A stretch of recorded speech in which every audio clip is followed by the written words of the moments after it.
Hay otro tema que tiene que ver con el decoupling, que es la idea de separar el mundo de China o de la tecnología, especialmente de la tecnología de China. Quiere decir que en el futuro podría haber parte del mundo que se maneje con tecnología de Europa o Estados Unidos y otra parte que se maneje con la tecnología de Huawei, digamos, para 5G y para todo lo que va a ser ese mundo de productos relacionados a la Internet a partir de la propia matriz de China. Se habla de que el COVID va a ser un fenómeno que va a profundizar este decoupling, esta idea que venía sucediendo desde la guerra comercial entre China y Estados Unidos, esta idea de empezar a separar los mundos.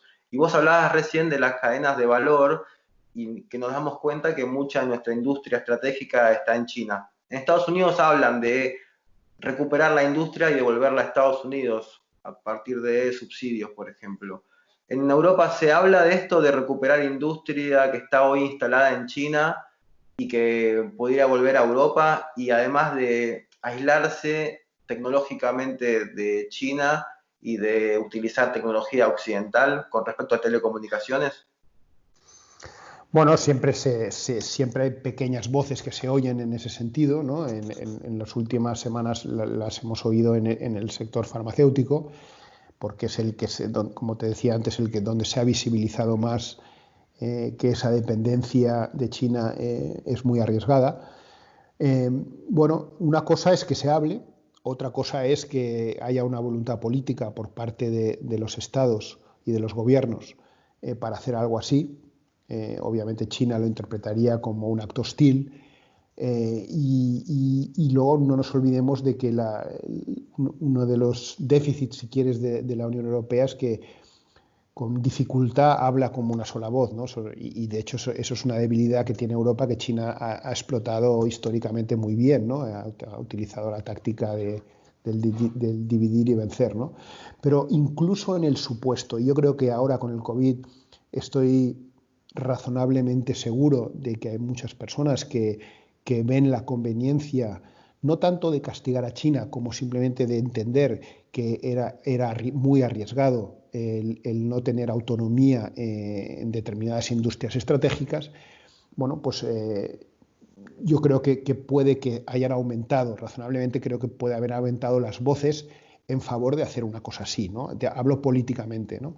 Ahora, la cuestión es también, salvado ese obstáculo, ¿cómo se hace, no? Claro. Porque muchas de estas industrias están completamente desmanteladas. O sea, la industria europea, que fue tan fuerte durante tantas décadas, bueno, sigue siéndolo en algunos sectores y puntualmente, pero la industria la hemos deslocalizado completamente, nos hemos convertido en una economía fundamentalmente de servicios y retroceder todo eso, no digo que no se pueda hacer, pero probablemente vas a necesitar mucho tiempo y vas a necesitar mucho dinero para poder hacer algo así, ¿no? Entonces, bueno, en ese sentido, yo creo que es conveniente hacer algo así, pero soy escéptico de que sea tan fácil hacerlo, ¿no? Ahora, otra cuestión diferente que ya antes del COVID ya se hablaba, pero se hablaba por otras razones y llevamos años hablando de eso, es todo el tema tecnológico, el tema del 5G. Europa está claramente por detrás de Estados Unidos y de China en ese sentido. Y ya había un debate sobre si aliarse con los chinos o no, ¿no? Yo creo que era un debate que no era estrictamente comercial, era un tema de seguridad nacional, ¿no? Porque le estás dando la llave a algo que puede afectar seriamente a la seguridad nacional de los países, ¿no? Y fíjate, mi lógica me dice que toda esta crisis del COVID va a hacer reflexionar a muchos gobiernos con respecto a la conveniencia de darle esa llave a un país como China, que tiene el histórico inmediato de la gestión tan poco transparente del tema de la crisis del COVID, pero además, como te decía antes, arrastra también un peso muy grande con respecto a que es un país con el que no compartimos valores democráticos de ninguna índole. Déjame que te apunte una cosa.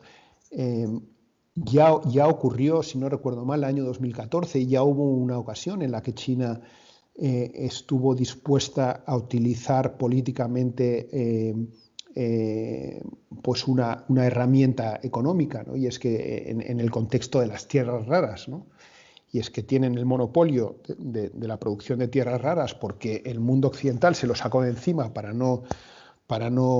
por cuestiones medioambientales, y qué casualidad que cuando China le cortó el suministro de algunas de esas materias primas, de algunas de esas materias raras, tierras raras, a Japón, coincidió con la trifulca territorial que tuvieron a propósito de algunas de estas islas que hay entre los dos países, ¿no?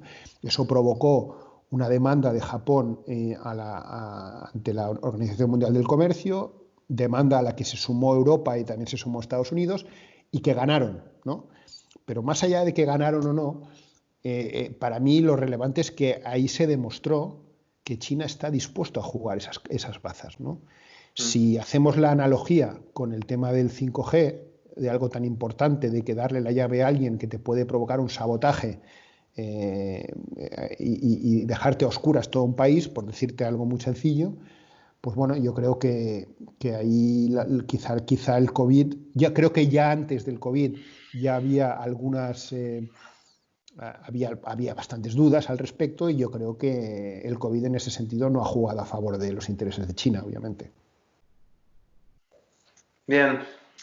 Juan Pablo, por último, vos estudiaste el soft power y también hablaste del sharp power, que sería una forma no tan amable, porque intenta de alguna manera ya intervenir en decisiones políticas o influenciar posiciones políticas dentro de otros países a favor de China. Sería como un paso más del soft power al sharp power, ¿no? A un poder incisivo dentro de otros países. Estamos hace unas semanas todos hablando de la OMS, la Organización Mundial de la Salud, y viendo cómo China parece que se metió dentro de esa entidad, y la entidad fue de alguna manera cooptada por la agenda china, mientras que otros países como Estados Unidos ahora están diciendo que van a dejar de enviar los subsidios que le dan a ese ente. ¿Se podría hablar de este caso, el caso de China entrando a la OMS, como un caso de sharp power o de poder incisivo? Difícil de decir, Marcos, pero lo que es innegable es que en toda la Organización de Naciones Unidas, China se la toma muy en serio. En Ginebra tiene una misión enorme, con muchísimos recursos, se la toma en serio, tiene de alguna manera, entre comillas, bajo control el Consejo de Derechos Humanos de la ONU, por ejemplo, y porque es obviamente un órgano que China trata de manejar para evitar las críticas a la situación de los derechos humanos en su país. Y yo creo que la Organización Mundial de la Salud no es distinto de otros órganos o de otras patas de la ONU, ¿no? Tiene que ver también con el hecho de que Estados Unidos, sobre todo, y Europa en menor medida, no le han prestado la debida atención, y por lo tanto China se ha metido donde otros, en los lugares donde otros salieron, ¿no? Donde sí yo veo un poco más, porque claro, hablamos de cooptar, ¿no? Hombre, que si no recuerdo mal, la aportación china a la OMS anual es de 96 millones de dólares, o sea, es una aportación muy, muy pequeña, y por lo tanto no es por ahí que han conseguido convencerles de que les compren su versión de los hechos, y bueno, bajo mi punto de vista la OMS ha hecho un papelón, ¿no? Porque si lo comparamos con cómo reaccionó en el año 2003, en el que puso en duda la gestión de China con el SARS, eso provocó el cese fulminante del alcalde de Pekín, y enseguida se pudo controlar el SARS en el año 2003, la reacción de la OMS ha sido completamente opuesta. Han comprado completamente la versión china de lo que estaba pasando, no digo ahora mismo, pero sí en los momentos en los que la intervención de la OMS habría sido fundamental si hubiese sido en otra línea.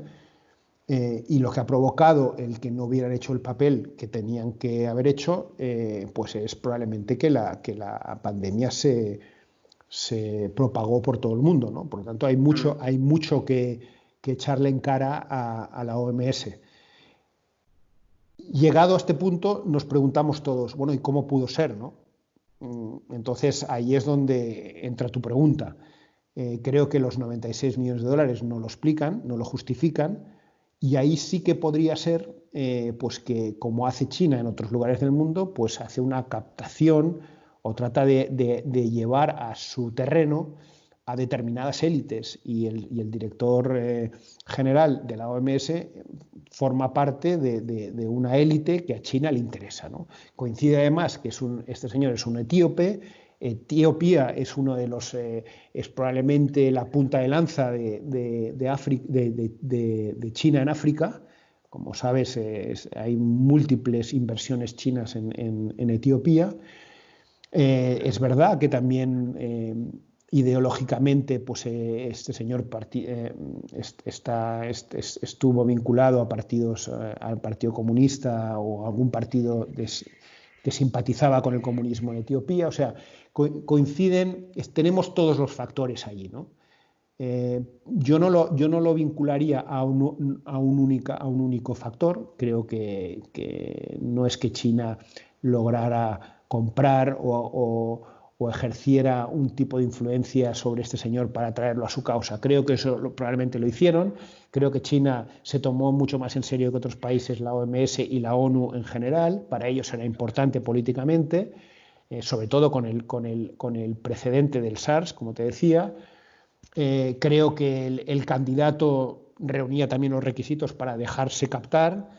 O sea, creo que ha sido un poco una mezcla. Pero bueno, una respuesta en corto a tu pregunta es que, desde luego, tiene algo de esa estrategia que tiene China de atraer a las élites a su terreno. Pues en este caso yo creo que claramente formaría parte de esa estrategia, ¿no?